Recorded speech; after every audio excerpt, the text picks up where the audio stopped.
I was thinking about the guard meta and where I thought the guard meta was going to go with the codex dropping.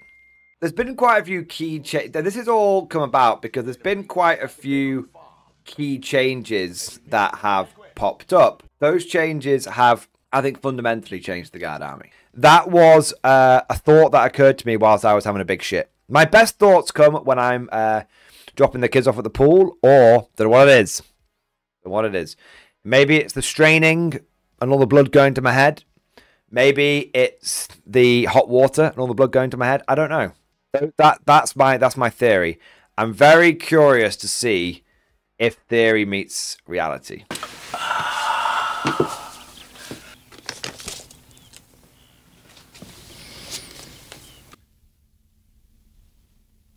So the first thing is I think our infantry has changed a lot. A lot more than I think we initially gave credit to. Back in the index, being able to take 20 Kriegers, shove a Krieg Marshal in there, just dump that onto the objective, was actually, it wasn't like an indestructible screen, but it was just durable enough that it just always took a bit more firepower than your opponent really wanted.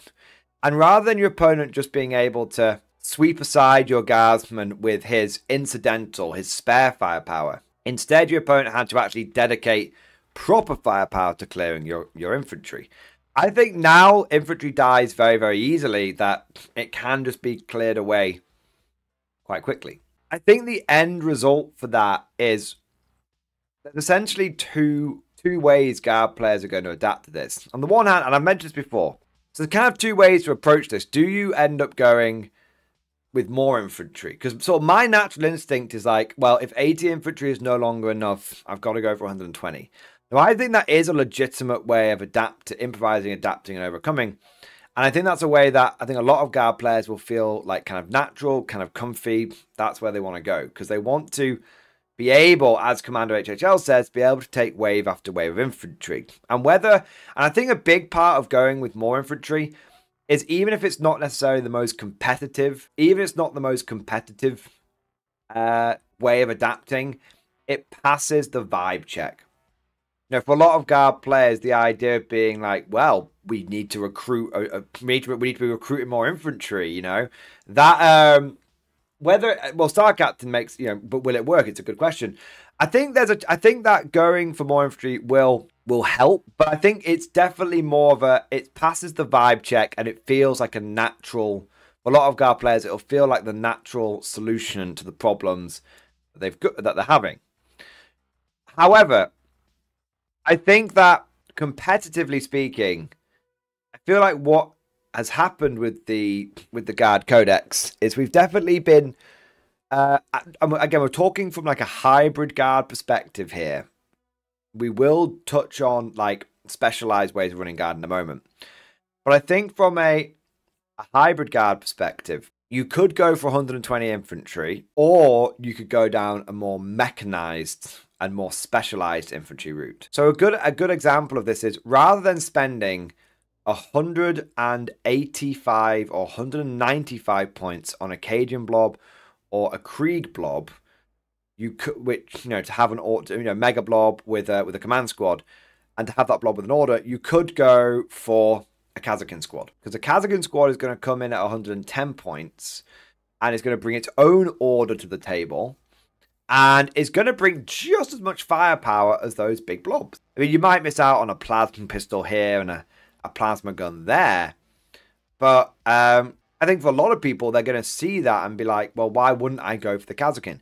And here's the thing, I think that's a good adaptation. I think that's a good adaptation. And that's why I did a video recently where I said, are Kazakin the new best infantry? Now, obviously, Kazakin do end up having one limitation, which is you can only take 3 squads of them. But then this is kind of where the other part comes in, where we start looking, like I said, you go down more specialized infantry, but you also go down more mechanized infantry. Now, it might be that these two things aren't mutually exclusive, so you might end up having Kazakin inside things like Tauroxes. Very hot right now. Kazakin and Taurox is very hot right now, especially inside sort of Hammer of the Emperor detachments.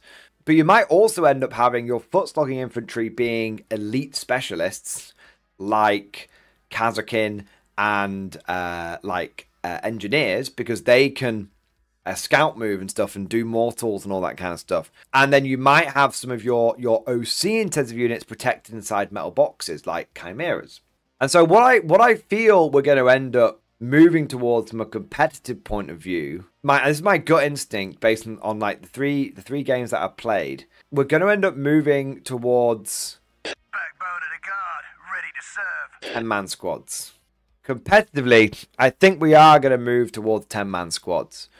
And I think whether you're looking at whether that's 10 and this covers everything from 10 basic bitch catachans who just do an initial screening, do an initial objective run. That's where I think, from that all the way up to, 10 Kazakin in a Taurox, yeeting themselves forward, absolutely smashing shit. I think competitively we're going to see 10-man squads. As Star Captain has just said, that feels so wrong. Feels wrong because the guard definitely feels better when there are big platoons running around. And I think it's important to understand that just because an option is maybe less efficient, it doesn't mean that option is fundamentally bad. Often, especially on the internet, there's that joke where everything is either trash or overpowered. And the reality is that there's so much middle ground. There's so much middle ground. I think that 25-man blobs are going to be a totally viable choice. But maybe they're like 80% efficient when taking a 10-man Catachan squad in a hybrid guard list is going to be 100% efficient. See what I mean? Like, that's where I think that's where I think it's going to be, and that's where I think it's important to like temper expectations and again add a bit of context about everything that I'm talking about. Now, here's the thing. I do think that it's important to note that we're talking from a hybrid guard perspective, and I can definitely see hybrid guard consisting of, a command blob, a big command blob, which can be like a late game infantry dump, supported by some foot-looking Kazakin and engineers, and then a couple of squads in chimeras. I can definitely see that as being like a competitive way of running like combined arms, for example. But I do think that this completely does change when we start making things feel very like detached, when we start looking at specific detachments. I think from a pure vibe perspective, I think the idea of taking 120 fully maxed out Krieg blobs and then all of the fobs and all the siege cannons is just going to feel right for the siege detachment. Even if it's not competitive, it's going to feel right. Likewise, I think saying blob guard is dead completely misses the point that recon guard is going to be, legitimately a bit of a sleeper. A lot of people are dismissing it, but I think it's got, even if armies can remove its detachment rule, it then has tools for dealing with those armies, like slowing them down with like grenades, tripwires, minefields, disruption fields, all that kind of stuff. I think it's important to note that when we're talking about people going down more elite infantry and people going down more specialized infantry, there's always going to be exceptions that prove that rule. And it's also, like I said, it's important to note that just because an option isn't as efficient doesn't mean it's fundamentally bad. So sort of throwing that out there. And, there's going to be armies like Hammer, which are naturally going to make you go full mechanized. Mechanized assault, which are naturally going to make you go full mechanized. Combined arms, where you could happily go full mechanized. So I think there's one, if I was to sort of boil this down, I think there's going to be a lot of people that are feeling a little bit worried about their current collections. And I think it's worth mentioning that before the Codex dropped, traditional Mech Guard was traditional, good old-fashioned Chimera-based Mech Guard. 5 to 6 Chimeras supported by 4 to 5 tanks, supported by a couple of indirect fire options. I think if there's anything that has almost completely survived the transition from the Index to the Codex, it's traditional Mech Guard. I absolutely bet, chat, that I could take my classic 8th edition Steel Legion list, which is 6 Chimeras, 4 tanks, and 2 indirect fire options. I tell you, I could take that list to a tournament. I could take that to the Super Major. I'd take that to Manchester GT, and I think it would feel just as good as it ever has done. So I think if there's one army, if people are worried about how things are, changing a bit between the index and the codex, I think your touchstone, your familiar pair of slippers is good old fashioned Met Guard. And side note to the side note, I think that it's really interesting to me that over the course of 8th, 9th, and 10th edition, the one army that I have basically never needed to add anything to has been my OG Steel Legion. It's crazy. But my OG Steel Legion, I've never needed anything really adding to it. I basically bought all of that stuff at the beginning of 8th edition, and the only models I've added to it are like fun models. Like I've added like a Malcador to it. It's crazy. So I think if you're looking for an Imperial Guard playstyle that seems to be able to stand the test of time, traditional Chimera based Met Guard, it's like the El Clasico Lehman Russ. It's never the best. It's never the worst option, and sometimes it's the best option. Now, let's get to the important curveball. Let's get to the twist, and there is a twist. We show it. All of it. Crime, penetration. Crime, penetration. He's out sniffing crime. It's back to the labs and penetration. Crime, penetration. And the movie just sort of ends. Let me know if any of you get that, that reference. So here's the twist, and there is a twist. Here's the curveball, Eldar. The Codex is pushing... It feels like the Codex is instinctively, naturally trying to push people towards being more elite. Less big blobs, more elite infantry options, more mechanized options. And honestly, I feel like from a hybrid perspective, if you end up running a bunch of 5-man engineer squads and a bunch of 10-man Kazakin squads, I feel like you're just going to get absolutely wrecked. Because the Eldar, if you're trying to out-elite the toughness 3 elite fucking army, I got bad news for you, man. That's never going to end well. And so I'm very, very curious to see how Eldar end up affecting the Guard meta. Because my instinct is this.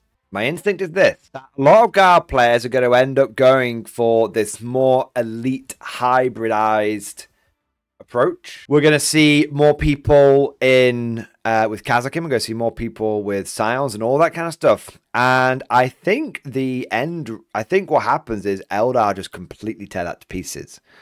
And so as crazy as it sounds, I've kind of already given the answer. I feel like the way you beat Eldar is with 2 options. Absolute masses of infantry and absolute massive infantry or mechanized. Because here's the thing. Let's say you've got 120 infantry. Let's say you've got a couple of blobs of Catachans. And you basically accept that those Catachans are going to fucking die. Well, what you do is you kind of push those forward to be the absolute bullet sponges. And you're like, I accept I'm going to lose 40 infantry turn 1. I accept that. There's nothing I can do about it. The decision that I have to make is which 40 infantry I am going to lose turn 1. When bloody Warp Spider McGee comes flying in, which 40 infantry am I going to lose? And I think the answer is... you push forward the Catachans, you spread them out so you make it quite hard for the enemy to be able to like go where they want to go. You make them a really obvious target, and then basically the Catachans get absolutely fucking slotted. And then once, because the thing is, Eldar can sort of trade blow for blow, but one thing that really fucks them up is just Eldar can't trade blow for blow. Eldar like to come in and fuck you up and not get hit back.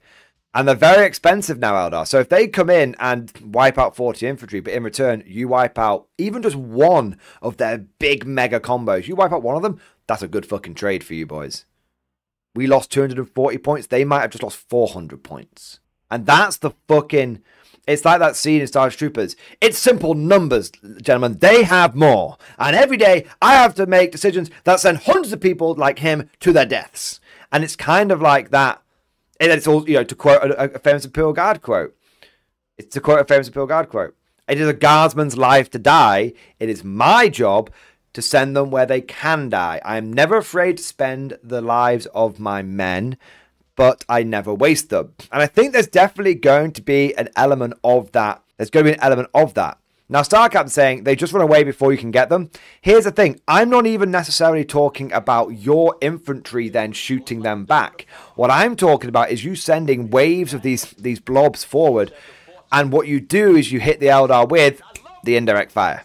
Because if they come forward and start like doing stuff to you, what you do is basically push the next screen forward, and then you hit them with what you light them up with, like, because they can only reactive move after you've shot them. And they can only reactive move with one squad. Unless they've got something that unless they've got like a special thing that allows them to reactive move with two squads. When I say reactive move, I mean the like move backwards thing. So you can move, think about it this way. There's an Eldar, there's a blob with like 10 Eldar in front of you, like a Phoenix Lord.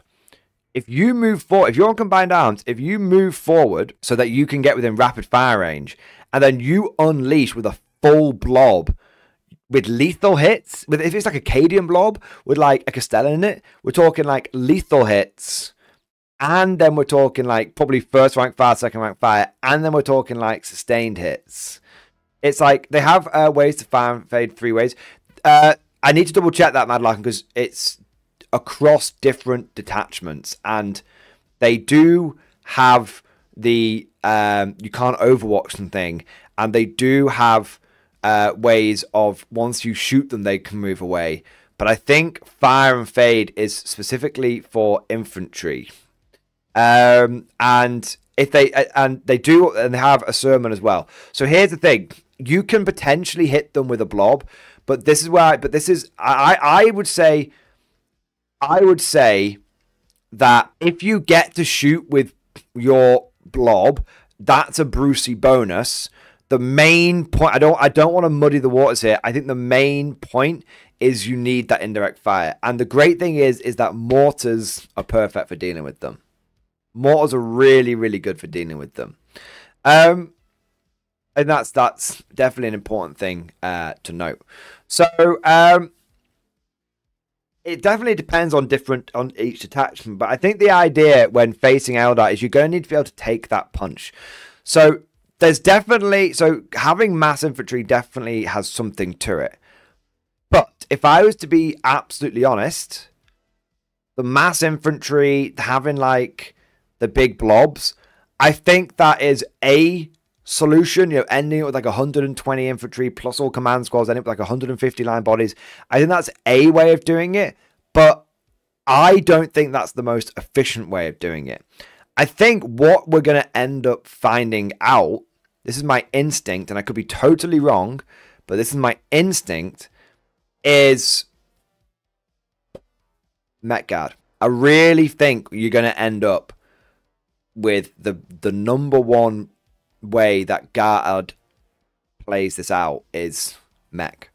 Because what happens is they come in and they blat a transport, and then your guys get out, and your guys get out like behind some landslide blocking terrain to protect them.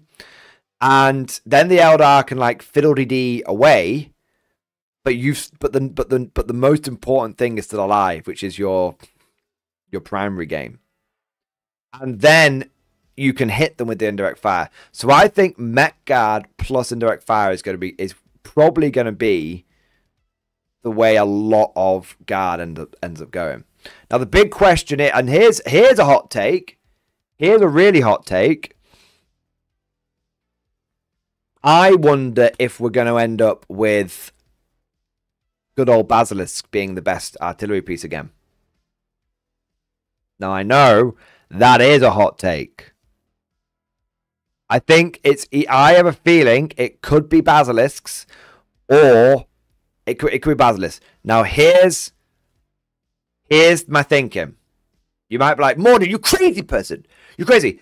First thing I want to say is I'm not saying fobs are bad. I'm not saying mortars are bad. I'm not saying siege guns are bad. Okay? Those are all really, really, really good choices. All right?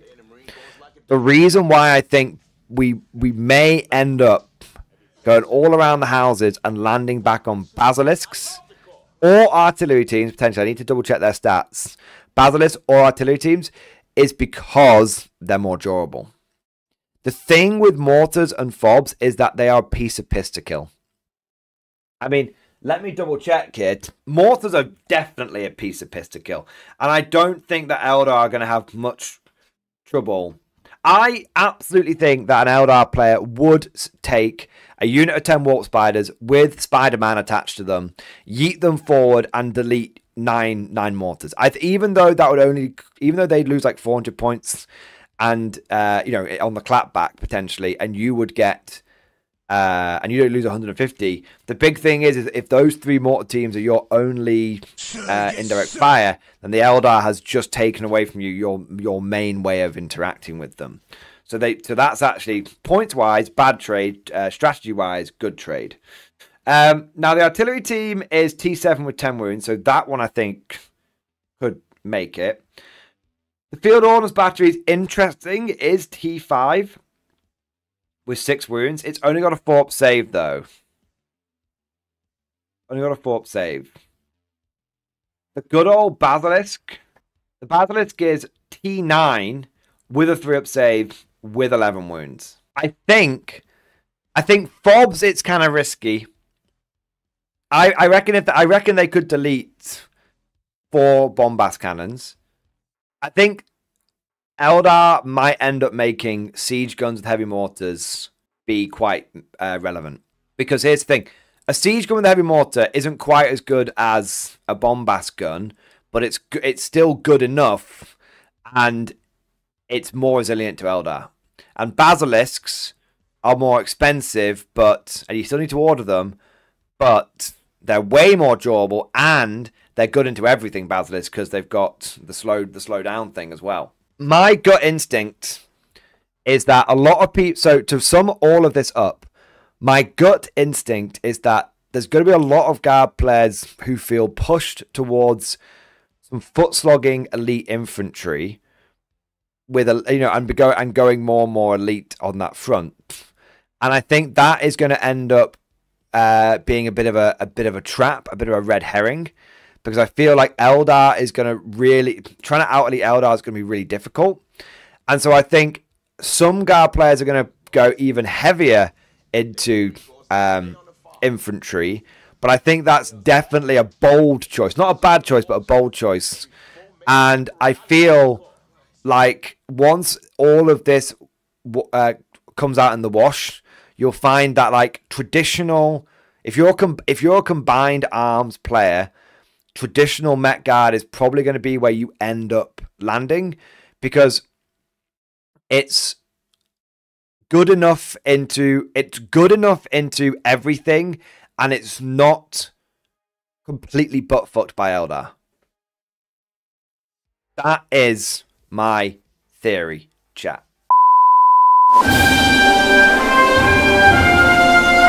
Would you like to know more? If so, then please consider becoming a channel member or patron. By supporting the channel, not only will you be doing your part, but you'll also be helping me create more content for your viewing pleasure and unlocking a whole host of perks. You get everything from a badge next to your name, custom emojis, but the big one is access to the Mordian Glory Discord server, an online community with almost 2,500 active members. It's always popping off in the MG Discord. We've got channels for army lists, hobbying, tactics, stories, and even a pretty spicy meme section as well. For all you greenhorns that wanted to see the Mordian glory hole, today is your lucky day.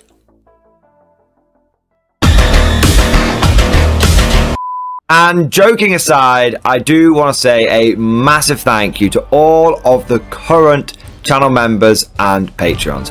You guys are amazing, truly the lifeblood of the channel. I could not do Mordian Glory full-time without the incredible and generous support of my members, so thank you guys so much. And last but certainly not least, I want to say a personal thank you to all of my top tier Patreons.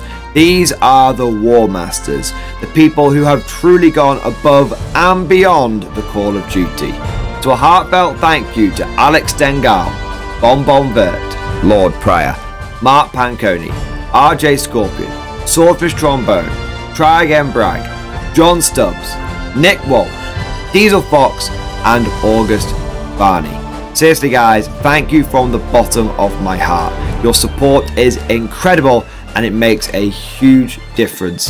Thank you so much. That's all for now. Hope you've all enjoyed today's video, and of course, as always, see you guys next time.